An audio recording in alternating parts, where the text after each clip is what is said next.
We're focused on creating technology that can help make things more decentralized so that they can be lower risk. The trilemma of their effectiveness, cost, and hardness really puts on the table for us is this analysis on a resource by resource basis, on a role by role basis for optimizing across those parameters. So we say, okay, we're going to use this as a company. We want to increase our effectiveness. We want to decrease our costs. We want to increase our profitability. We want to decrease the risk of misalignment between agents because it supports those two things.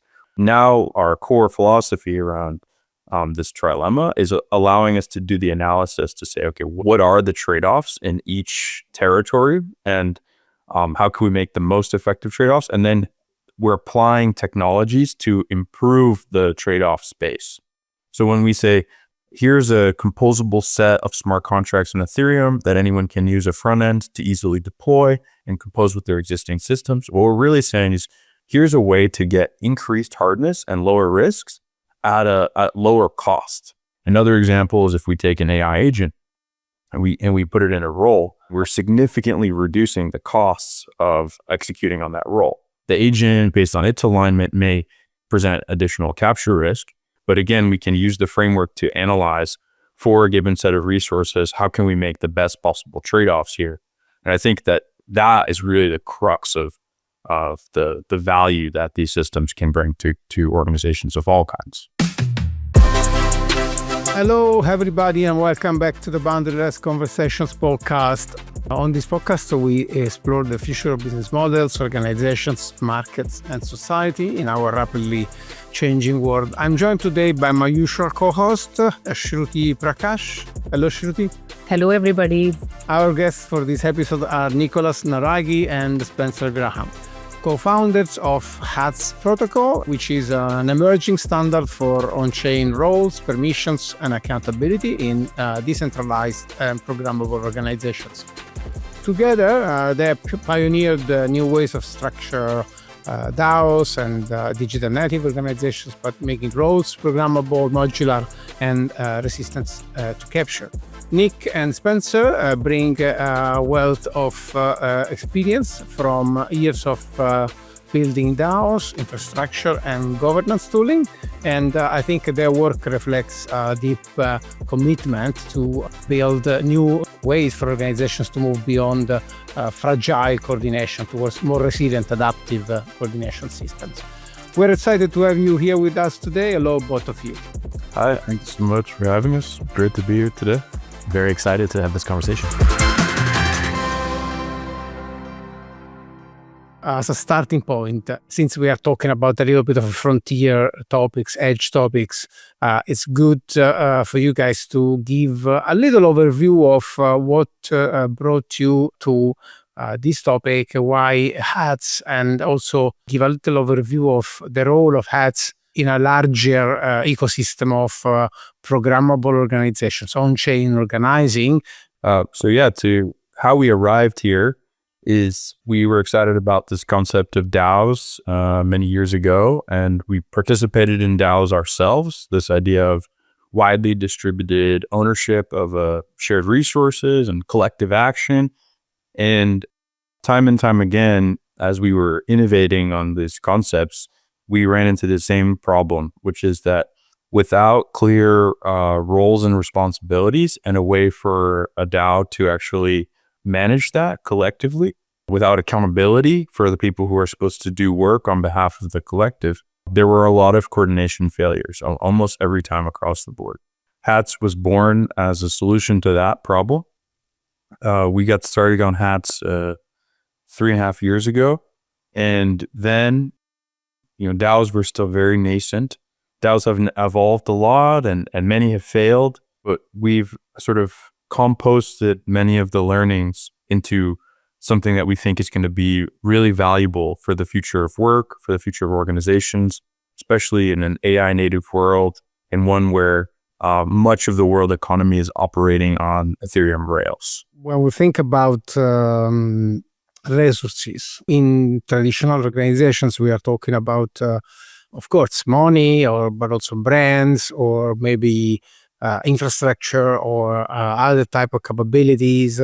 So I would love if you can maybe explain a bit better and more deeply what is the concept of a role in programmable organizations. So we are used to traditional organizations where roles are largely related to controlling, I don't know, people or controlling budgets, having commitments to the shareholders or to certain other KPIs. What does having a role mean in a programmable, decentralized, autonomous organization? What does it mean? Something I think that we discovered sort of by accident, having created this protocol to solve the problems that Nick was just describing and others. We sort of discovered that a role is not just a job description. It's actually a very rich, multidimensional object that kind of bundles many aspects of a work or participation in organization or delegation from a principal to an agent.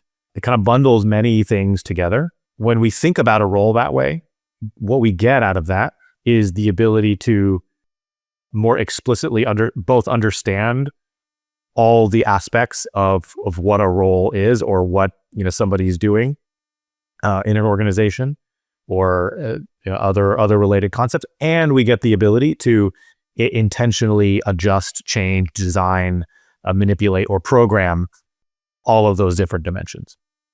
So a role that the way that we have kind of learned to think about it, a role in an organization is a bundle of sort of objectives or responsibilities or expectations, or responsibilities is probably the best overall descriptor there, plus the resources or access rights or permissions that are necessary to fulfill those responsibilities, and the qualifications or kind of criteria that somebody needs to meet to have the role, and all of the accountability kind of criteria or mechanisms or incentives, including compensation, that are attached to having that role, and some rules about how that role or whoever has the role is allowed to make decisions or take actions on behalf of the organization.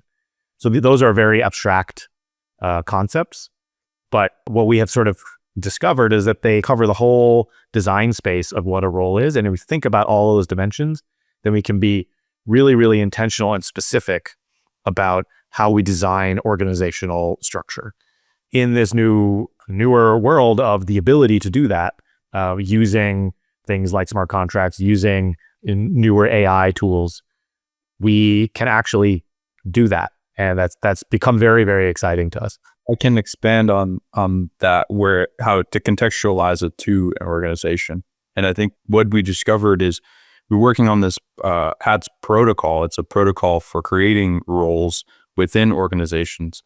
And what we've discovered recently in the research side is that in order to construct a programmable organization, to actually take all the contracts and social agreements and access control pieces and all the things that Spencer just said are bundled into a role, and actually create a language for that where the computer can understand it and it can be programmed and automated. We needed to find the primitive that could be reused and connected over and over again. That's why HATS protocol is centered on roles or hats. And what we've found by approaching that is, like, if you think about an organization as a network of people and nodes, right? Network of agents, one of the most important relationships that exists is the principal-agent relationship. We talk about principal-agent delegation, the principal-agent problem. How do we make sure that the person who's being delegated to is aligned with the person doing the delegation, or the agent or the collective that's doing the delegation? That relationship is embedded in the role. So we try to think about, in the Web 2 world, you have job descriptions where you're hiring for a specific job. You're outlining like the experience that's needed and what this person will do. A lot of that's handled socially. Some of it's handled legally. How do we take all those pieces and put it into code? And that's why HATS protocol centers on the role as the bundle of all of those components. So why this problem, and maybe you can introduce this problem a little bit more and explain why it's so important, and maybe we can also try to understand why this is a problem that has emerged and is being solved now in the programmable organization space, while in the traditional organization space, it remains largely unsolved, I believe. I would actually counter that a little bit. I think it's solved in some interesting ways in the Web 2 or traditional organization space, but I think it's maybe addressed is the better term. It is addressed in ways that are kind of like running up against the limits, like hitting a frontier of what is possible for those organizations.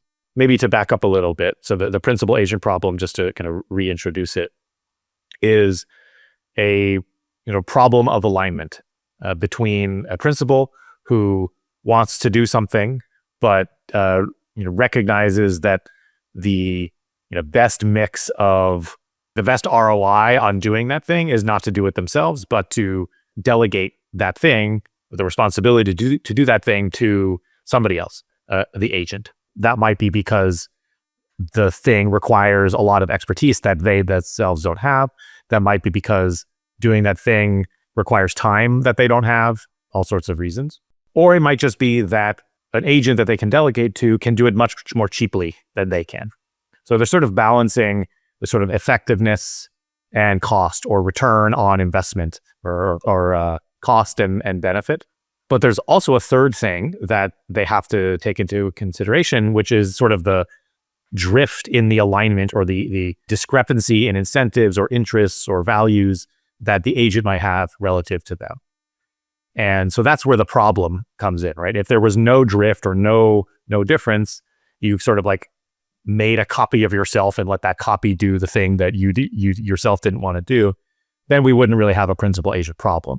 But all of us are different people with different values, different interests, different incentives, different life scenarios. And so there rises the problem of the potential problem of alignment between the principal and the agent. And that is really a challenge for the principal. So there's lots of ways to protect against that sort of alignment risk. One is by getting to know the agent really, really well over the course of your entire life, so that you can trust them, because you know how they think, you know how they act, you know what their interests are, and how they respond to different incentives and scenarios. A totally different way is to ask a third party to enforce commitments from the agent. So this is largely what we use the legal system for in the context of organizations and corporations, and the principal agent problem is the principal, maybe it's an organization, sets up a legal contract with its employee that kind of describes what the employee can and cannot do, and the penalties that might be enforced by the legal system if they break the agreement or the contract. This latter thing is something that is one type of what we have come to think about, inspired by Josh Stark from the Ethereum Foundation. We have come to think about this as hardness, or sort of the expectation that something will be true or remain true or stable over time. The principle, it sort of needs some degree of hardness so that they can rely on what their agent is going to be doing. So traditional organizations address this problem with a combination of the legal system, also hiring people they know, so that they have like a fair amount of personal trust with them, and also by sometimes just accepting some of that risk because the potential benefits are great enough. But what we have sort of started to see is that that mode of solving this problem actually creates a lot of limitations, because it relies on a bunch of different things that are not very scalable or not very programmable.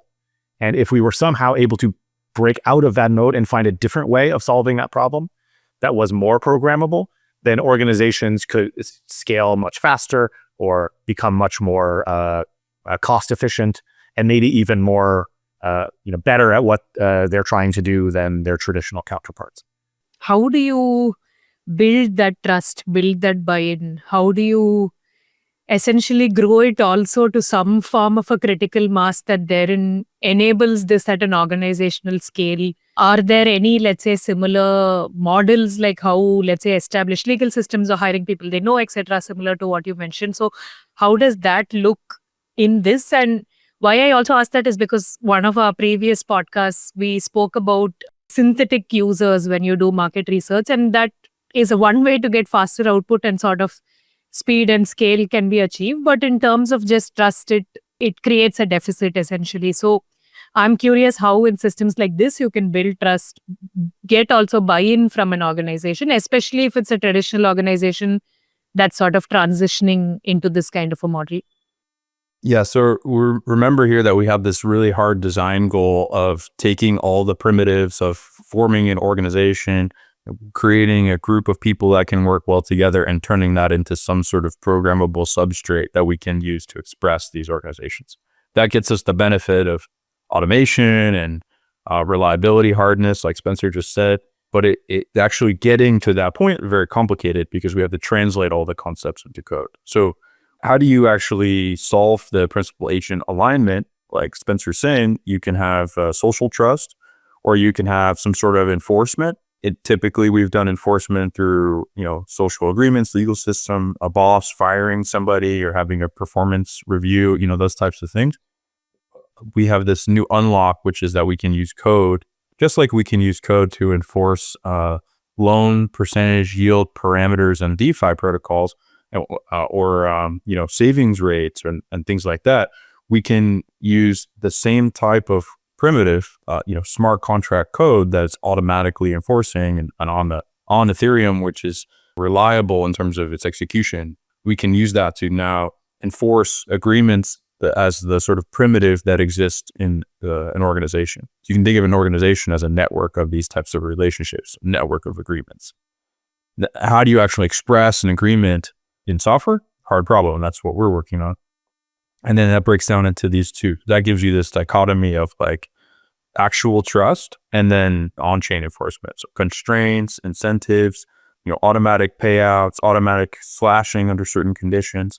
That's the sort of software piece. And then reputation systems, ways of measuring transitive trust between nodes, giving different size groups of people authority to hire or fire somebody from a specific role.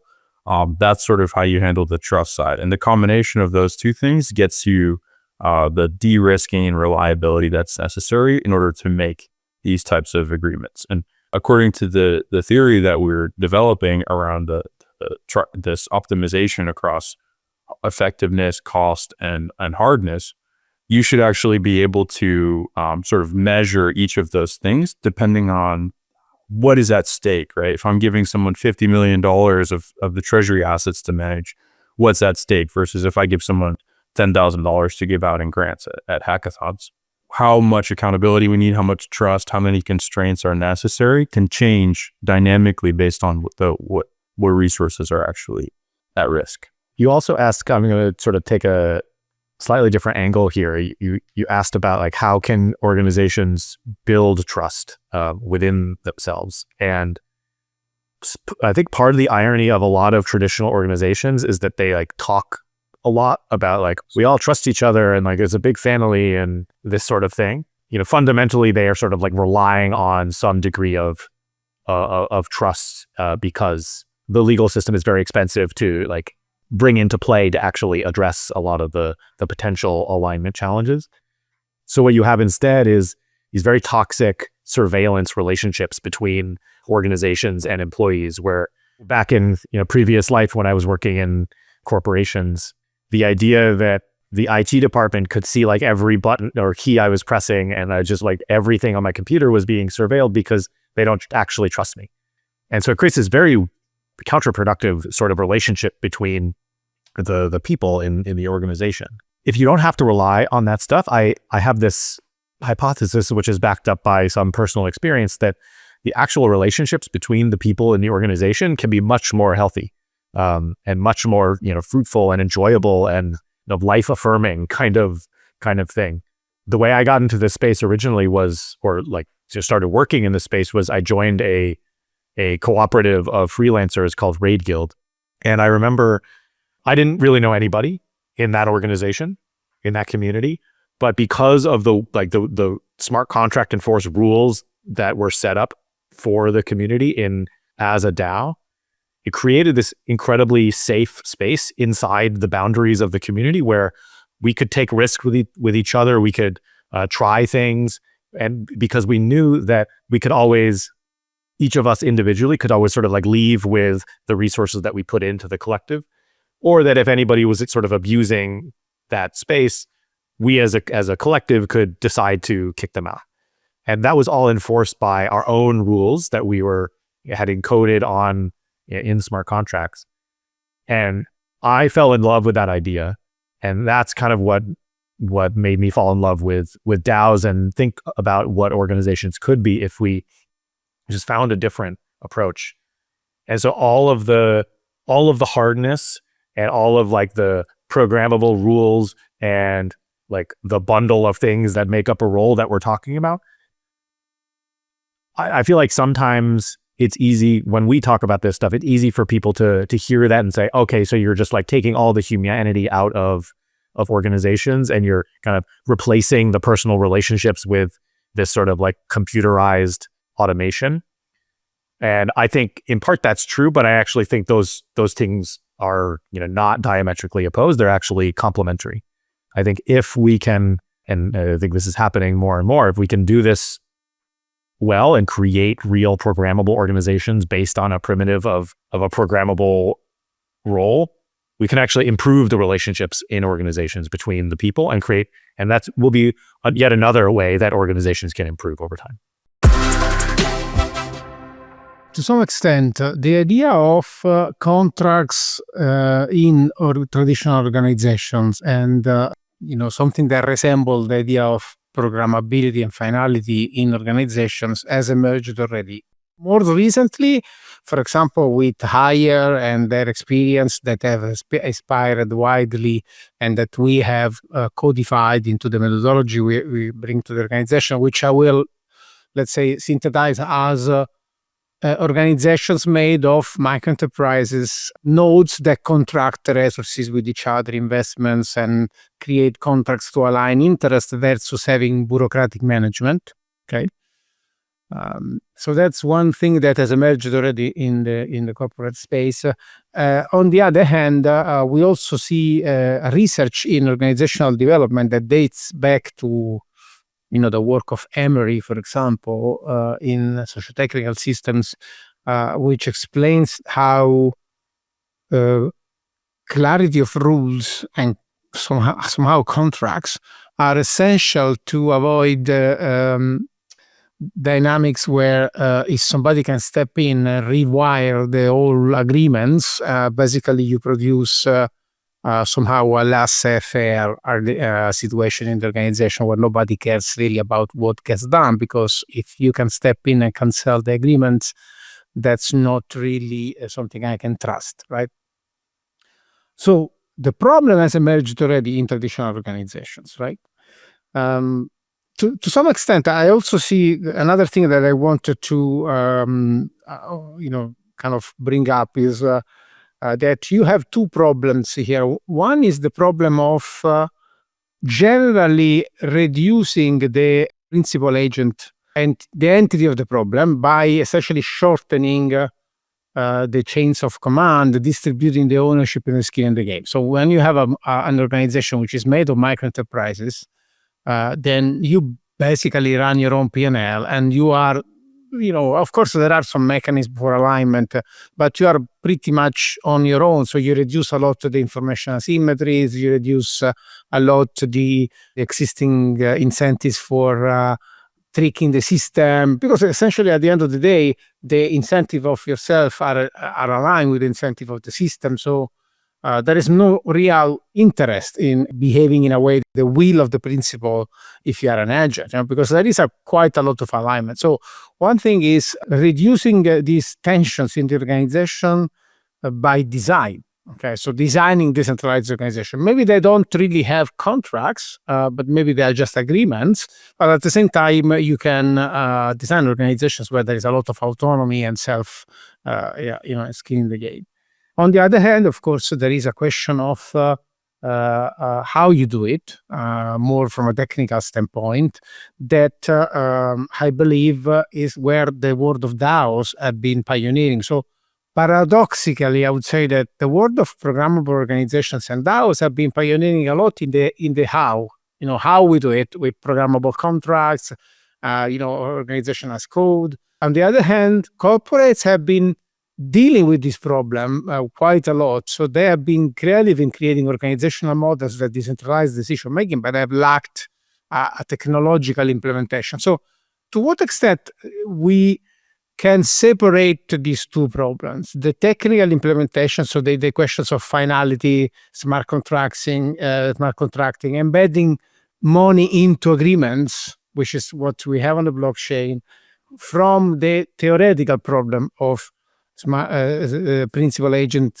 coordination. So is this blockchain-like implementation that we are seeing really changing the landscape in a way that makes it now finally something that we can really have versus maybe the complexity that you would have if you have to do this with traditional contracts, it could be probably a nightmare of bureaucratic signatures, and it's really basically impossible to do. One of the things that I think this gets to is like, what problem are we solving?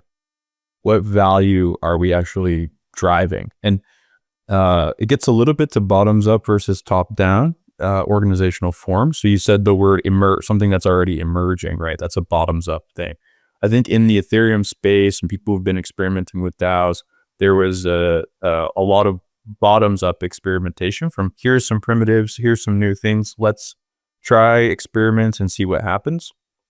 But what that doesn't really get at is the core value proposition that we can deliver. And decentralization is really a means to an end.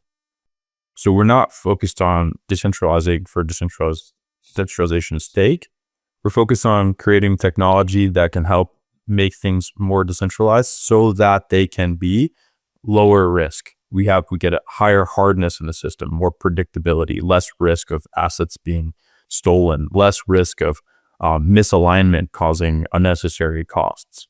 And what this the trilemma of effectiveness, cost, and hardness really puts on the table for us is this analysis on a resource by resource basis and a role by role basis for optimizing across those parameters. So we say, okay, we're going to use this as a company. We want to increase our effectiveness. We want to decrease our costs. We want to increase our profitability. We want to decrease the risk of misalignment between agents because it supports those two things, or because we need to supply to our customers also de-risked platform that doesn't give them, pass those risks on to them. So how are we going to actually do that for each of these? Each team, each micro P&L, each department, each person who's involved with the organization. Now our core philosophy around this trilemma is allowing us to do the analysis to say, okay, what are the trade-offs in each territory, and how can we make the most effective trade-offs? And then we're applying technologies to improve the trade-off space. So when we say, here's a composable set of smart contracts in Ethereum that anyone can use a front end to easily deploy and compose with their existing systems, what we're really saying is, here's a way to get increased hardness and lower risks at lower cost. Previously, if you're thinking about MakerDAO, spending tens of millions of dollars to deploy really robust contract systems and 18 multi-sigs, each doing $1 million a quarter of expenses. All the components between those systems and how they plug into the overarching DAO, very, very, very high cost way to ship the hardness that is the de-risking factor for that they were looking to solve for. Now with HATS, 3-4 years later, you can deploy a system that's as complicated in a week or a month, and with not very much net new code development. So the costs are significantly reduced. Another example is if we take an AI agent and we put it in a role, again, we're significantly reducing the costs of executing on that role. The agent, based on its alignment, may present additional capture risk, or it might present lower effectiveness because you may need a human in the loop to solve certain things, or it's not quite as good as a human at getting a job done. But again, we can use the framework to analyze for a given set of resources, how can we make the best possible trade-offs here? And I think that is really the crux of the value that these systems can bring to organizations of all kinds. This is a reflection you made about cost. So basically, by using these tools, we somehow reduce a lot the cost needed to solve the principal agent problem. So imagine that if you go back to the root, to solve the principal agent problem, you need a constitution, a state, legal framework, and how can I say, lawyers, a legal system, and so on. Of course, to a lesser extent, you need a bureaucratic system. You need managers, you need KPIs, you need salaries, and so on. With this, you just need software, right? Because the money is programmed into the software. The software has clear rules, clear roles. So to some extent, this is reducing a lot the barriers to organizing. We were doing another episode with Lee Bryant, and he said something very interesting. He said, the platform is whatever you can automate. So essentially, by automating these systems, we are really reducing the cost of organizing. And by reducing the cost of organizing in an effective way, we are increasing the responsibility to organize. So now it's much easier to organize. Why don't we organize? Why we still continue to work with these bureaucratic legacy industrial systems that are not needed anymore? Or, I mean, of course, to some extent, because maybe things don't change from one day or another. But I find it fascinating that we are seeing potentially a bold reduction of the cost of organizing. So the question is, what kind of organizations will we see emerging from these new enablers that you guys are building? And do you have something that you want to share in terms of the feeling you have in terms of what kind of new types of organizations that can emerge enabled by these new layers of technology and platforms? At least my answer is I don't know. But I suspect they will look very, very different than organizations of today and recently. I can think about a few possibilities, like they sort of will be relatively flatter in the sense of kind of a hierarchy of like what's actually happening and the power structures. Definitely flatter from a power perspective. It's probably somewhat flatter from a task objective taxonomy kind of structure. I think there will absolutely be a lot more AI agents involved, or just AI even broadly. But that is changing so fast and has been like accelerating and changing so much, even just for the last, like every week it feels like everything changes. So it's very difficult to predict what that looks like. But one of the things that is true about that, it is simultaneously reducing the cost of organizing and coordinating, like you're saying, and increasing the amount of individual capabilities that one person can actually harness.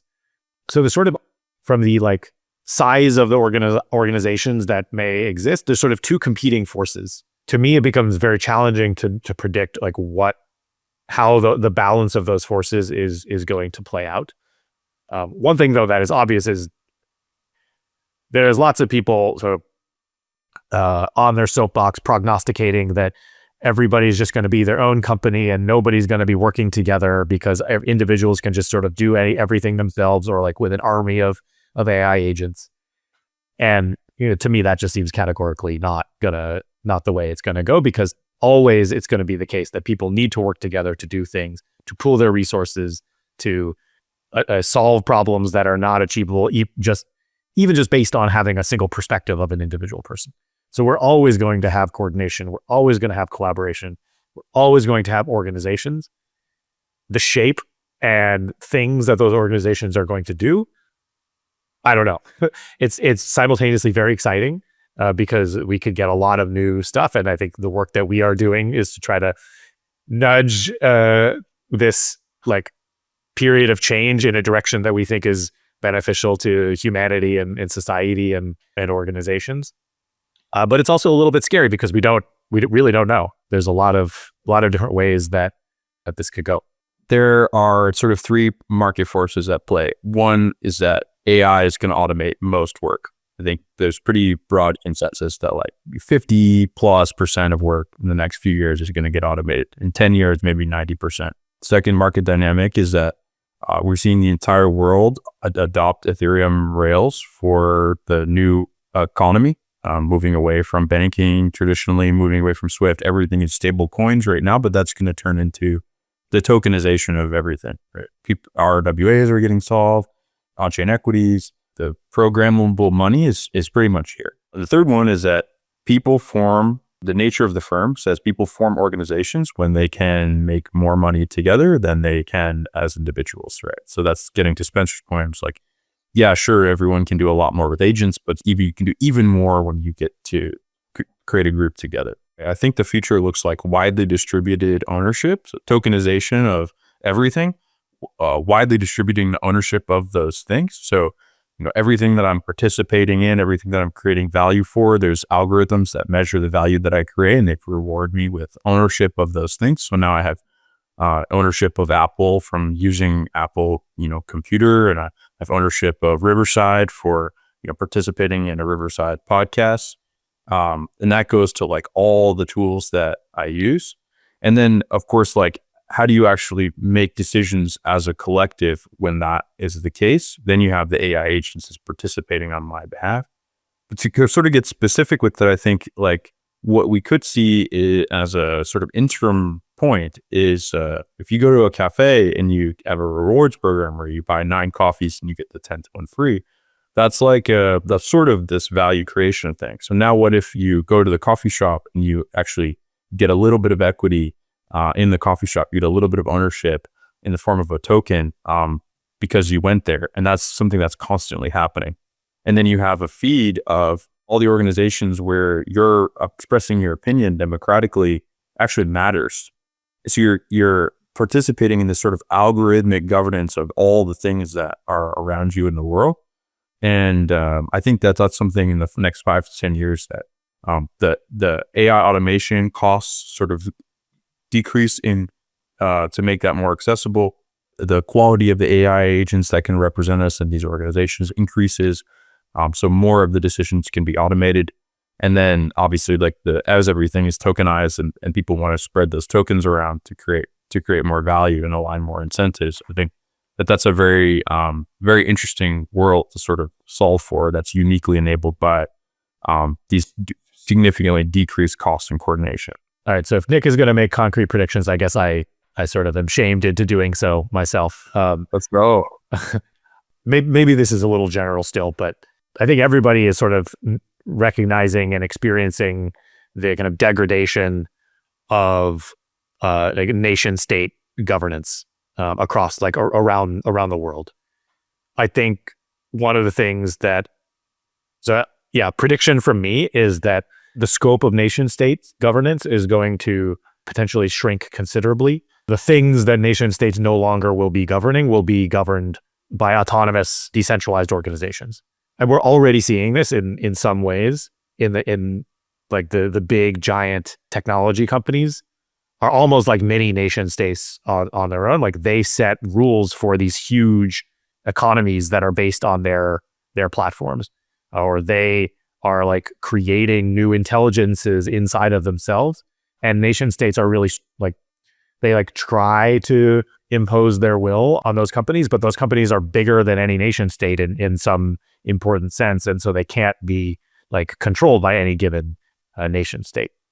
So instead, and this is really a hope as well, what I think and hope will happen is that we will find the right ways to govern those big technology platforms and a lot of other things that emerge that are sort of cross nation states, cross legal entities, like public goods kind of things. We will find the right ways to govern and produce and create and continue to make those things more valuable without also putting the power over them into like one person's hand, or like into Sam Altman or into Mark Zuckerberg or into just like the largest shareholders of Microsoft or something like that. I think organizations are going to get good enough And with the ability to decentralize the power and ownership over them, that we'll be able to govern them effectively while retaining the value that they create to society without needing the sort of beleaguered nation states to do that job for us. Which they have failed, by the way, to do. So hopefully we can find another way to do it. Not so cool. We must. Right. Yeah, we have to. I mean, this is an extremely fascinating conversation, and I want to touch on some of the things we said, because I think these are extremely interesting. When you said it's scary, if I remember, right? Some of you said that it's a scary perspective, right? I think it's scary because it's essentially unpredictable. We don't know what's going to happen. So essentially, now we're living the context of bureaucratic organizations, regulated environments, and a society where we have life was more or less predictable, right? In terms of roles you can play in a largely, predictable society. As we move ahead and we let's say, fragment this responsibility to organize much more widely, I think on one side we're scary because we don't know what's going to happen. We don't know, for example, when you say we're going to participate to economies in different contexts, like, the platforms, the systems we contribute, that's extremely less predictable from a perspective of understanding, for example, how much I will make in my life, or can I fulfill my needs. It's much more something that you always have to, more entrepreneurial to some extent, right? So it's inherently more scary for people. And it's also a bit scary because it's a responsibility to choose what you want to do, where you want to contribute, with what, and probably you cannot live your organizational contribution life just by purchasing the coffee at the shop. You actually have to think about something more ambitious, like organizing your community needs, or maybe creating radically new technologies for solving some environmental issues or solving some coordination issues that exist in the world. So it's not just about sipping coffee and participating to podcasts, right? It's going to be much more about, actually organize impactful systems that are going to solve the problems that governments are not solving. And by the way, it's funny that we are having this conversation in the week that the US government has shut down. So finally, last bit, I think it's extremely interesting to see how these frameworks can really represent a space for or a technology to integrate agents. Another very important thing you said, we're entering an age of AI-based contributions in organizations. And one of the major problems we had so far with AI is that it's scarcely observable, scarcely drivable, how can I say? So it's really very difficult to tell them what to do. And so the role frameworks, for example, that you are building are able to create the constraints to get agents to participate to the organizational life without giving them full, uncontrolled space for impacting, So it's, you have a role, you can execute inside that role, you have certain constraints, you have to safeguards. So I think it may be really something that unlocks the next generation of organizational evolution, which is most likely is going to be a machine-human interaction space, right? It's a bit of a longer final remark, but I think it was important to touch some of the things we said. There's a theme across all 3 or 4 points that you made there, which is the uncertainty. There's uncertainty about what someone is going to do if you give them some autonomy, and then there's the constraints to make sure there's certain things that they don't do. Mm-hmm. There's uncertainty about the way that bottoms-up organization, emergent coordination will go relative to a top-down command and control structure. There's an uncertainty about how I will get my needs met when I participate in these new types of economies. There's uncertainty about how much work AI will be able to automate. And I think one of the things that we learned when we were working with our proto DAO was advancing the developmental capacity of the individuals who are involved to be more communicative with one another, more honest with themselves, and therefore with each other, and also more capable of sitting with the uncertainty. Actually, the nervous system training that's necessary to say, I'm not sure what's going to happen and I'm okay. And actually, that's where all the magic comes in. When we have some useful constraints, some from a complexity science perspective, from some great initial starting conditions, and then all the magic, all the good things really come through the tension that's held to allow the uncertainty to unfold. I think that is at the highest abstraction, that is maybe one of the major paradigm shifts that we're undergoing here as a society, as organizations, and as individuals, of sort of evolving into the network economy that we're now in. Does organizing itself therein become a required skill for people to learn and sort of get comfortable with, where, the learning curve might be steep with conversations like this? So how does that sort of look? And even though, let's say, setup and coordination cost might be low and affordable in terms of barrier to entry in this case, but organizing as a skill therein becomes more important across the organization, right? So that was one point. And second, just as a closing, I wanted to ask, do you think that because now organizing will become more accessible in some way, do you think people or participants are going to test and play faster and cheaper and sort of, fail fast and fail cheap? Or, even in organizing, earlier we saw that only in like building products, things like that. So do you think those kind of concepts are now also going to shift into the organization design part of it, where autonomy is handed over to people as well? I think so. It's an interesting comparison that you're inviting between sort of experimentation in technology and experimentation in how people organize and coordinate.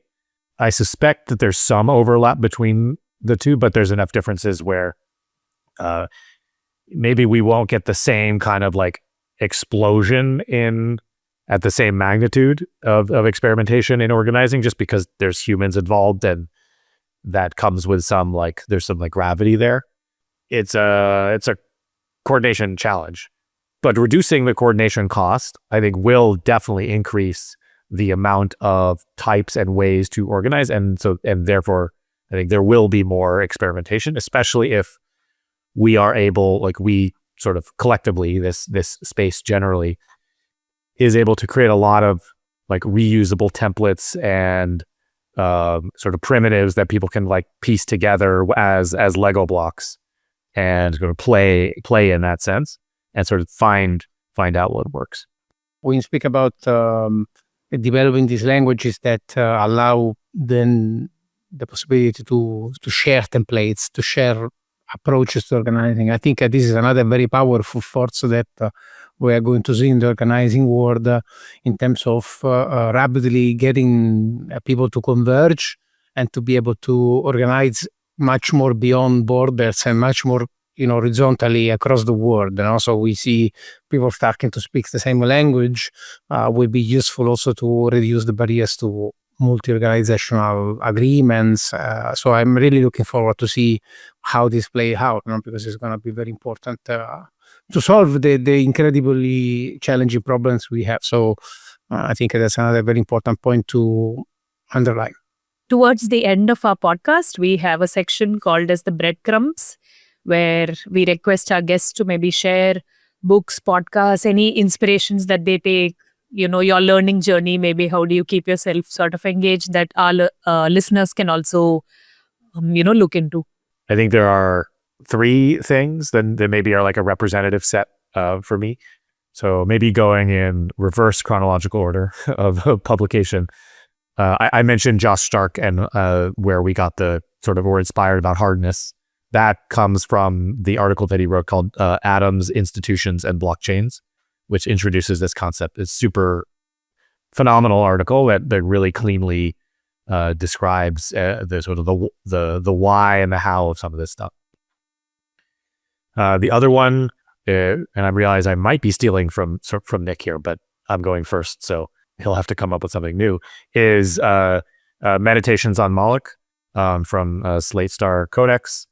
It's been 10 years, something like that, since it was published. But maybe I've read it a few times, and every time I go back and read it, I sort of am like reinvigorated about the broad problems that we need to solve as humanity, as society, and like why working on organizations is so meaningful to me and so important.